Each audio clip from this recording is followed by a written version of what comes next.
সম্পূর্ণ নিরামিষ পূজা বাড়ির মতো বাঁধাকপি চচ্চড়ি তোমাদের সাথে আজকে শেয়ার করছি। তার জন্য কড়াইতে সর্ষের তেল ও আলুগুলোকে প্রথমে লবণ হলুদ দিয়ে লাল লাল করে ভেজে নিয়েছি। ভেজে তুলে নেওয়ার পর ওই কড়াইতে আরেকটু সর্ষের তেল দিয়ে তাতে হিং ফোড়ন দিয়ে তাতে একটা তেজপাতা, দারচিনি, এলাচ আর জায়িত্রী দিয়ে সাদা জিরে, কালো জিরে আর ধনে দিয়ে দিয়েছিলাম। দিয়ে ফোড়নের গন্ধ উঠে গেলে বাঁধাকপি কাটা যেগুলো কেটে রেখেছিলাম সেগুলোকে দিয়ে দিয়েছিলাম। দিয়ে ফোড়নের সাথে ভালো করে নাড়াচাড়া করে সামান্য লবণ, হলুদ গুঁড়ো, কাশ্মীরি লঙ্কার গুঁড়ো, স্বল্প চিনি, টমেটো, কাঁচা লঙ্কা, ছোলা আর মটরশুঁটি দিয়ে দিয়েছিলাম। আর সেই সাথে দিয়ে দিয়েছিলাম ভেজে রাখা আলুগুলোকে, দিয়ে ভালো করে নাড়িয়ে চাড়িয়ে নিয়েছিলাম। নিয়ে চাপা দিয়ে দিয়েছিলাম।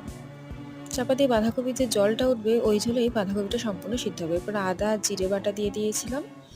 দিয়ে আবারও ভালো করে নাড়িয়ে চাড়িয়ে নিয়েছিলাম। এভাবেই যতক্ষণ না বাঁধাকপি আলু আর বাঁধাকপি সিদ্ধ হচ্ছে নাড়িয়ে চাড়িয়ে নেবো। প্রত্যেকে সামান্য চিনি আর ঘরোয়া ভাজা মশলা যেটা ছিল মরিচ, জিরে আর ধনে ছড়িয়ে দিয়ে নামিয়ে নিয়েছিলাম। তো আমার চচ্চড়ি রেডি। কেমন লাগলো জানিও। টাটা।